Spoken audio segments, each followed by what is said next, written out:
Let's file bankruptcy. Use this and that and this and that. Homie, you got the greatest start ever. Dre put you on. Eminem. I came out of Miami self-made. For years, Rick Ross and 50 Cent have exchanged shots, insults, and public humiliation from a distance, their feud simmering across diss tracks and social media digs. But on one night in Vancouver, words reportedly turned into something far more intense. Ross seemed to brush off the tension, but 50 Cent sensed an opportunity and quietly, Drake appeared to take a side. Recent footage suggests this wasn't just about bars anymore. Things may have gotten physical. The date was June 30, 2024, and the scene was the Ignite Music Festival in Vancouver, Canada. While far from Toronto, the city still sits firmly within what fans consider Drake's territory. The festival should have been just another stop on Rick Ross' relentless tour schedule, another chance to perform for fans and collect his usual paycheck. But that night would become one of the most talked about moments in hip-hop that year, sparking memes, reigniting old feuds, and giving longtime rivals over a decade of waiting exactly what they wanted. Ross had just finished his set. The energy was high, the crowd engaged, and the performance went off without a hitch, or so it seemed.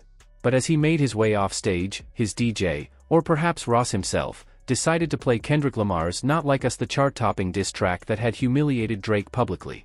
The song, notorious for its harsh allegations against Drake, was played in a city considered Drake's home turf. It was either an act of supreme bravery or reckless provocation, maybe both. Footage from the venue shows chaos unfolding almost immediately. Around 15 men surrounded Ross and his team, tension thick in the air. Someone demanded the track be turned off. Words were exchanged, and suddenly, a punch connected directly with Ross. Video shows his security team being overwhelmed, with one member getting brutally attacked on the ground. The clip went viral within hours, and social media erupted with hot takes, memes, and analysis. Drake seemingly gave a silent endorsement by liking one of the fight videos on Instagram, signaling approval of the confrontation. Meanwhile, Ross downplayed the incident, posting a photo in front of his private jet with the caption, "Vancouver, it was fun. Till next time," insisting no one on his team was seriously hurt. But the moment took a new turn when Curtis Jackson, aka 50 Cent, entered the conversation. For over 15 years, 50 Cent and Rick Ross have been embroiled in one of hip-hop's longest-running and most personal feuds. The Vancouver incident provided exactly the kind of ammunition 50 Cent had been waiting for, a perfect storm of embarrassment, violence, and viral content. Hey guys, I just saw a very unfortunate situation that took place in Canada. And I wanted to say to everyone, that I hope that brother made it home safely. I hope that he now has a different perspective and a better sense of what to do and what not to do while you're out in the world, That part where the young guy was like, he did this little move and got knocked out right there. That does not reflect him. That reflects his camp. And he might need to go get the Dream Chasers? The video, delivered with Curtis Jackson's trademark straight face before he burst into laughter, perfectly captured 50 Cent's style. His reference to Dream Chasers and Meek Mill was a sharp jab, given Ross' role as Meek's boss at Maybach Music Group and their complicated history. 50 didn't stop there. He posted another clip showing Ross fleeing the brawl, captioned, "The Great Escape. The Chasers, they are chasing me." The trolling was relentless. On July 6, 2024, 50 addressed the Ottawa Bluesfest crowd directly, mocking the attack on Ross and pretending to point out the assailant. He later praised Canadian fans on Instagram for their energy and continued the teasing during a July 21 Toronto show, thanking the crowd for making him feel at home and jokingly acknowledging they had kicked Rick Ross' ass. And there are a lot of things you could say about 50. I truly appreciate. Like, there are times when I think he goes too far. There are times when I think there's some people that I'm like, why do you get involved in that? But when it comes to the people that he has legitimate, long-standing beef with, I actually respect the level of never getting off their neck. I really do.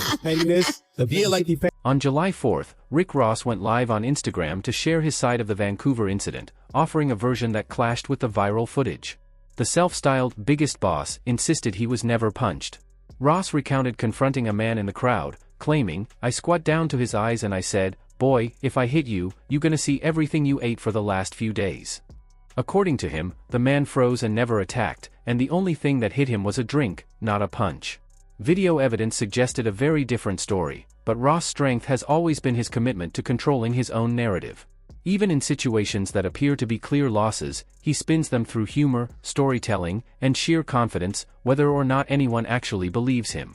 The drama intensified when Tia Kemp, Ross' ex and mother of one of his children, joined Instagram Live right after the incident. She openly mocked Ross, calling him out for not fighting back and portraying him as a clown.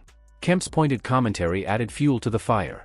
The situation became even more layered when Drake posted Canada Day photos on July 1st, prompting Kemp to comment. Drake responded with a heart emoji, calling her "my goat," highlighting the tangled mix of alliances, betrayals, and attention surrounding the fallout from Vancouver. I guess Drake ended up liking one of the videos, and then Rick Ross is the mother of his son. Tia Kemp jumps in, and then, in the comments, and then Drake responds to her, calling her "my goat." Is that what he said, Cass One? Yeah, that's what he said. My goat. My goat. Yes, with like emojis and stuff. Rick Ross fired back in the comments with a pointed jab, writing "pedo versus granny at a champagne poppy," referencing Kendrick Lamar's diss track Not Like Us aimed at Drake while also mocking Tia Kemp's age. The exchange highlighted just how fractured the relationship between Ross and Drake had become. To fully grasp the fallout, it helps to understand their history. These two artists had collaborated on numerous hits, Aston Martin Music, Lord Knows, Stay Scheming, and Money in the Grave, which reached #1 on the Billboard Hot 100. They were considered a powerhouse duo in the studio, even planning a joint album called YOLO in the early 2010s that never materialized. Their bond extended beyond music, with public appearances and camaraderie that suggested genuine friendship. By April 2024, that bond shattered when Drake's diss track Push UPS leaked online. While aimed at Kendrick Lamar, Drake also took shots at Ross, mocking his past as a corrections officer and implying his success was borrowed from Drake's features. Lines like "every song that made it on the chart he got from Drizzy" were devastating. Ross responded the same day with Champagne Moments, attacking Drake personally, calling him "white boy," accusing him of stealing his flow from Lil Wayne, and even claiming he'd had cosmetic surgery, giving birth to the nickname BBL Drizzy. Ross performed the track in clubs, wearing a shirt with Drake's face. Drake responded by texting his mother screenshots, which Ross promptly mocked online. In interviews and podcasts, Ross explained the Vancouver brawl, saying his crew was limited because many friends couldn't travel due to felonies. "If I had just 2 or 3 more of my homies with me, we would have stripped them neos out their drawers and socks," he said. On reconciliation with Drake, Ross admitted it was unpredictable, "It depend on how I feel. If I had champagne already that morning, it may be a good day. If I haven't, you never know." Casual observers often miss that 50 Cent's relentless trolling of Ross post-Vancouver is part of a 15-year feud. The animosity reportedly began at the 2008 BET Hip Hop Awards, when Ross felt insulted by the way 50 Cent looked at him, a slight 50 claims he doesn't even remember. That moment sparked one of hip-hop's longest-running and most personal rivalries, a feud defined by ego, petty grievances, and an endless chain of diss tracks, viral videos, and public jabs. No, that wasn't true. Anybody that know Curtis, he knows he's the police himself. It's footage of the GS9 homies pressing him when he was just in New York. He had more cops than goddamn Donald Trump. But more importantly, it's not even about that. That's his business. At the same time, y'all just better realize that man been playing with y'all, joking and all that. Man ain't on that. That man's situation, as far as I'm concerned, I don't know him like that. But as far as I'm concerned, he been the victim his whole life. In January 2009, Rick Ross released Mafia Music, taking shots at 50 Cent's personal life, including a reference to a domestic violence incident involving 50's ex, Shaniqua Tompkins. 50 responded with his classic taunt, "Officer Ricky, go ahead. Try me," mocking Ross' former career as a corrections officer, a past exposed by the smoking gun in 2008. What followed was unlike any feud in hip-hop history. 50 Cent launched a multi-platform psychological assault. He released Officer Ricky cartoons portraying Ross as bumbling rather than the powerful figure his lyrics suggested. He interviewed Tia Kemp, verifying Ross' corrections officer past and painting his persona as fraudulent. He even appeared outside DJ Khaled's mother's workplace to intimidate Ross indirectly and leaked a private tape of Lestonia Leon, the mother of Ross' child, adding cartoon commentary, a move later ruled invasive and damaging. Leon eventually won $7 million in court for emotional distress and privacy violation, a judgment that contributed to 50 filing for bankruptcy in 2015.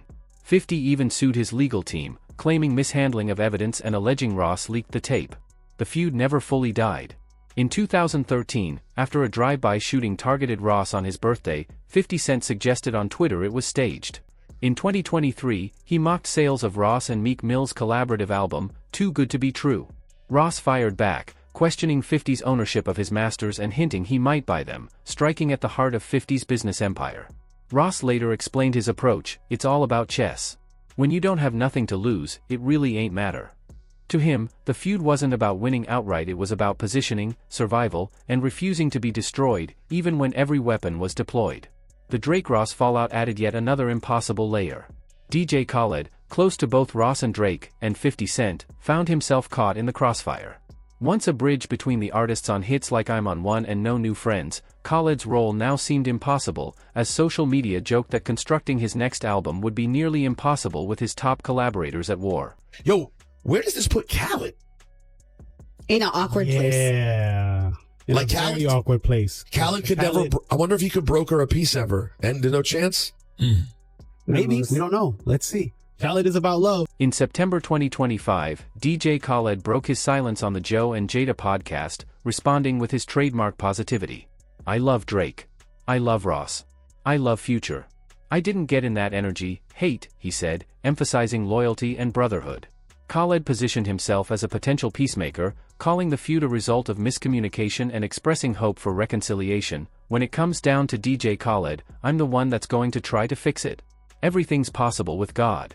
Meanwhile, 50 Cent and Rick Ross showed no signs of backing down, their 15-year feud continuing with lawsuits, leaked tapes, and viral drama. The other day we were talking, and Charlamagne was saying that if 50 and Ross could squash their beef, they could make great music together. Not even just great music. I feel like you two are like incredible people, like characters, like very entertaining. Like I think y'all could make just something very entertaining together. I don't think it would ever happen. The Vancouver incident, Drake fallout, and 15-year war with 50 Cent have left Rick Ross surrounded by enemies on all sides. His baby mother trolls him online, a former collaborator co-signs his beatdown, and his oldest rival uses every show to highlight his humiliation. Yet the biggest boss acts unbothered, sipping Luc Belaire on his private jet, surrounded by 200-plus cars and sprawling mansions. Genuine confidence or performance? That's the mystery of William Leonard Roberts too. Meanwhile, Vancouver footage circulates, and 50 Cent keeps proving Canada isn't soft.